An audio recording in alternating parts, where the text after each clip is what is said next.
देखिए फ्रेंड, इससे पहले ऋग्वेद पढ़ चुके थे।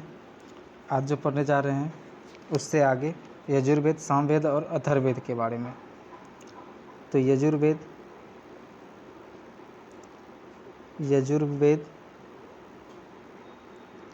पहला है यजुर्वेद। यजुर्वेद के बारे में पढ़ने जा रहे हैं। तो यजुर्वेद के पाठकर्ता या यजुर्वेद पढ़ने वाले ऋषि मुनि को क्या कहा जाता है? ठीक है, पाठकर्ता या यजुर्वेद को पढ़ने वाले ऋषि मुनि को क्या कहा जाता है? तो अर्धवयु कहा जाता है। क्या कहा जाता है? अर्धवयु कहा जाता है। ठीक है, अर्धवयु कहा जाता है।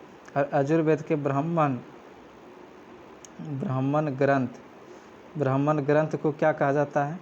तो शतपथ कहा जाता है। क्या कहा जाता है? शतपथ कहा जाता है। उसके बाद यजुर्वेद जो है, ये जो लिखा गया है गद्य एवं पद दोनों में लिखा गया है। ठीक है, और गद्य एवं पद जो लिखा गया है कौन सी शैली में लिखा गया है? तो चंपू शैली। याद रखिएगा, चंपू शैली में। कौन सा शैली? चंपू शैली में। आपको पता होगा कि अर्थशास्त्र के लेखक कौन है? अर्थशास्त्र के लेखक कौन है? तो चाणक्य है।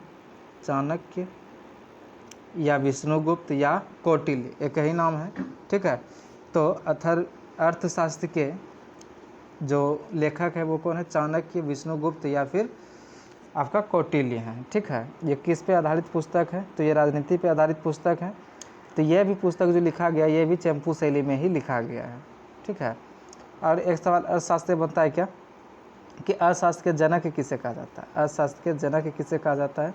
तो याद रखिएगा, एडम स्मिथ को। किसे कहा जाता है? एडम स्मिथ को कहा जाता है। ठीक है, एडम स्मिथ को कहा जाता है। देखिए, उसके आगे बढ़ते हैं। तो यजुर्वेद में जो लिखा गया है गद्य एवं पद दोनों में लिखा गया है। उसके बाद देखिए, इससे जो अगला सवाल बनता है वो क्या बनता है कि यज्ञ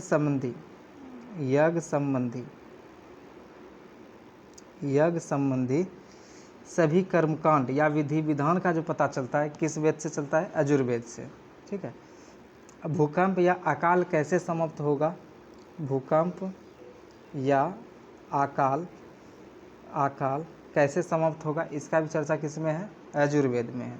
ठीक है, बस यजुर्वेद से इतना ही सवाल बनता है। यजुर्वेद से ज़्यादा जो सवाल जो पूछा जाता है सिर्फ यही पूछा जाता है कि गद्य एवं पद में लिखा हुआ एकमात्र वेद जो है वो कौन सा है? तो यजुर्वेद है। ठीक है, चलिए आगे बढ़ते हैं। सामवेद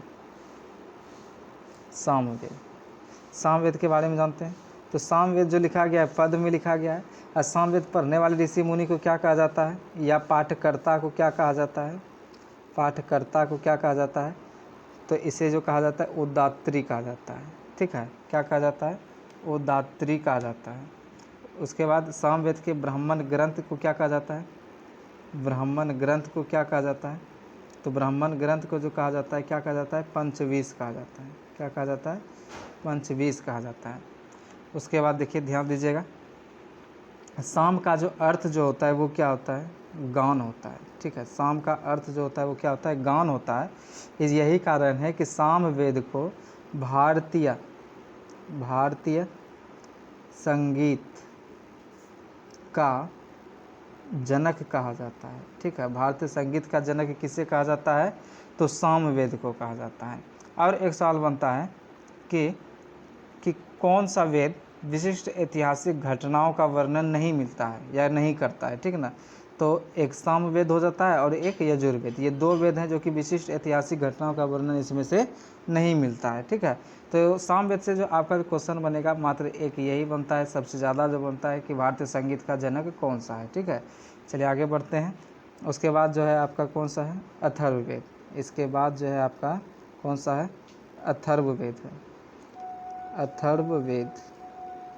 ठीक है, अथर्ववेद। तो देखिए, अथर्ववेद जो है इससे क्या क्या बनेगा? तो अथर्ववेद के पाठकर्ता को क्या कहते हैं? तो इसमें भी अर्धवयु ही हो जाएगा। ठीक है, और इसके ब्राह्मण ग्रंथ को क्या कहा जाता है? तो गोपथ कहा जाता है। क्या कहा जाता है? गोपथ कहा जाता है। अथर्ववेद के ब्राह्मण ग्रंथ को क्या कहा जाता है? तो गोपथ कहा जाता है। इसमें टोटल 731 मंत्र हैं, 731 मंत्र हैं और 6000 पद हैं। ठीक है। उसके बाद अथर्ववेद का सबसे महत्वपूर्ण सवाल बनता है कि कौन सा वेद है जिसे जादू टोना वाला वेद कहा जाता है। ठीक है ना। तो जादू टोना वाला वेद किसे कहा जाता है, तो अथर्ववेद को कहा जाता है। ठीक है।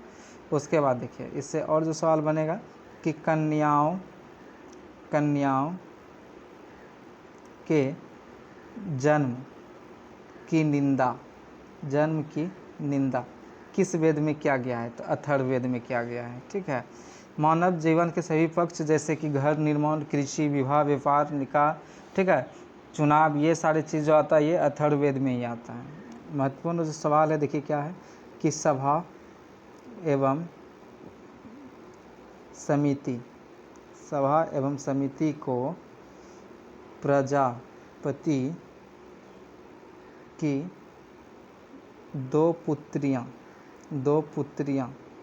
कहा गया है। किस वेद में कहा गया है, तो अथर्ववेद में कहा गया है। ठीक है।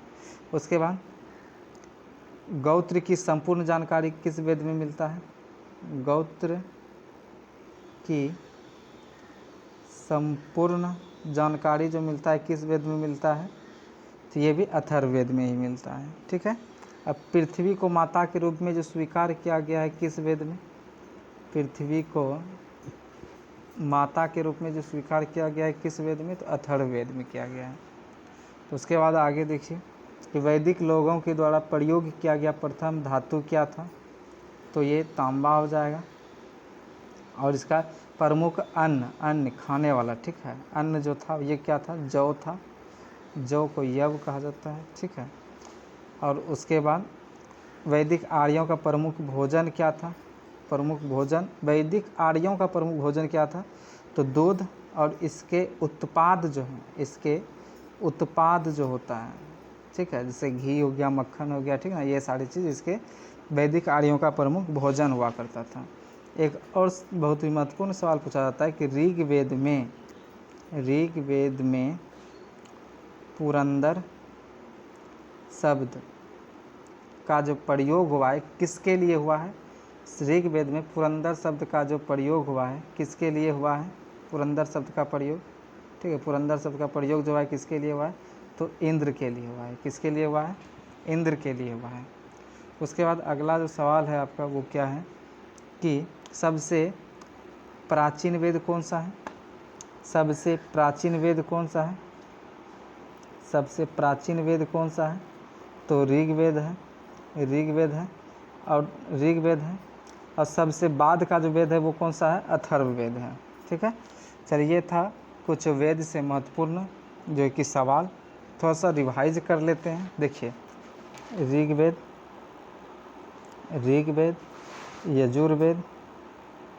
यजुर्वेद, सामवेद और अथर्ववेद।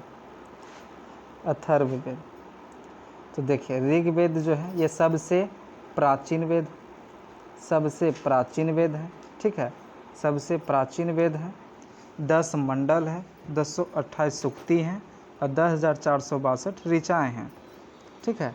और उसके बाद यजुर्वेद से जो बनता है कि कौन सा वेद गद और पद दोनों में रचित हैं। ठीक है, गद और पद दोनों में रचित हैं, तो यजुर्वेद हो जाएगा। और संगीत वाला वेद किसे कहा जाता है, तो सामवेद को। और जादू टोना वाला वेद किसे कहा जाता है, ठीक है, जादू टोना वाला वेद किसे कहा जाता है, तो अथर्ववेद को कहा जाता है। उसके बाद देखिए, उसके बाद ऋग्वेद, यजुर्वेद, सामवेद और उसके बाद अथर्ववेद। ठीक है, हम इधर कुछ अलग करके लिख रहे हैं, ठीक ना, वहाँ पे मिलान आपको क्या करना है कि प्रमुख वेदों के ब्राह्मण ग्रंथ, ठीक है, प्रमुख वेदों के ब्राह्मण ग्रंथ, यही आपको मिलान करना है। ठीक है, तो इधर हम लिख रहे हैं शतपथ, इधर गोपथ, ठीक है, शतपथ लिख दिए, यहाँ पे गोपथ। उसके बाद यहाँ पे आपका यहाँ पे पंचवीस और उसके बाद ऐत्रीय या कौशितकी। ऐत्रेय या कौशिकी, ठीक है। ये दोनों एक साथ है, ऐत्रेय और कौशिकी एक साथ है, ठीक है। उसके बाद देखिए, तो यहाँ से आपको सही सही मिलान करना है कि कौन सा किसके साथ मैच होगा। तो देखिए ऋग्वेद जो है, ऋग्वेद का सबसे ब्राह्मण ग्रंथ जो है, ऋग्वेद का ब्राह्मण ग्रंथ कौन सा है, तो ऐत्रेय या कौशिकी है। यजुर्वेद का ब्राह्मण ग्रंथ कौन सा है, यजुर्वेद का ब्राह्मण ग्रंथ कौन सा है, तो शतपथ है, ठीक है। और सामवेद का ब्राह्मण ग्रंथ जो है वो कौन सा है, पंचवीस है। और उसके बाद अथर्ववेद का जो ब्राह्मण ग्रंथ है वो क्या है, गोपथ है, ठीक है। ये मिलान करने आपको दे सकता है। उसके बाद देखिए, उसके बाद ऋग्वेद, यजुर्वेद, सामवेद और उसके बाद अथर्ववेद। तो यहाँ से भी आपको मिलान ही करना है। देखिए कैसे कीजिएगा, देखिए जादू टोना वाला वेद, उसके बाद संगीत वाला वेद, उसके बाद गद्य एवं पद दोनों में रचित वेद, और उसके बाद सबसे प्राचीन वेद, ठीक है, सबसे प्राचीन वेद। तो इसका सही सही मिलान करना है। तो कौन सा किसके साथ मैच होगा, तो ऋग्वेद जो है ये क्या होगा, सबसे प्राचीन वेद हो जाएगा।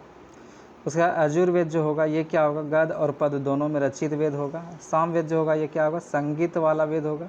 और जादू टोना वाला वेद कौन सा होगा, अथर्ववेद हो जाएगा, ठीक है। तो उम्मीद करते हैं कि आपको निश्चित रूप से यह याद हो गया होगा, ठीक है। एक और सवाल आपका बनता है क्या, देखिए थोड़ा सा देख लीजिए कि वेद तरई में कौन सा वेद शामिल नहीं है। वेद तरई, वेद और त्रयी मतलब तीन वेद जो है वो वेद तरई में शामिल है। कौन कौन सा, तो ऋग्वेद और उसके बाद यजुर्वेद, यजुर्वेद, सामवेद और उसके बाद अथर्ववेद। देखिए इसमें ऋग्वेद आपका वेद तरई में शामिल है, यजुर्वेद भी, सामवेद भी, लेकिन अथर्ववेद आपका वेद तरई में शामिल नहीं है, ठीक है। तो उम्मीद करते हैं कि आपको यह वीडियो काफ़ी अच्छा लगा होगा। अगर आप हमारे चैनल पर नए हैं तो निश्चित रूप से आप सब्सक्राइब कर लीजिएगा और अपने दोस्तों के साथ शेयर भी कीजिएगा। इस वीडियो से अगर एक भी प्रश्न आपको अगर अच्छा लगा हो तो निश्चित रूप से आप वीडियो को लाइक कीजिएगा। और जानकारी के लिए बता दें कि बिहार पुलिस का स्पेशल जो है कि क्विज जो है कि आपका डेली क्विज शाम के 7:30 बजे टेलीग्राम पे चलता है, ठीक है। इसका लिंक डिस्क्रिप्शन बॉक्स में है, वहाँ से आप ज्वाइन हो जाइएगा, ठीक है। अब बहुत सारे स्टडी मटेरियल भी मिलता है, ठीक है। तो जय हिंद, जय भारत।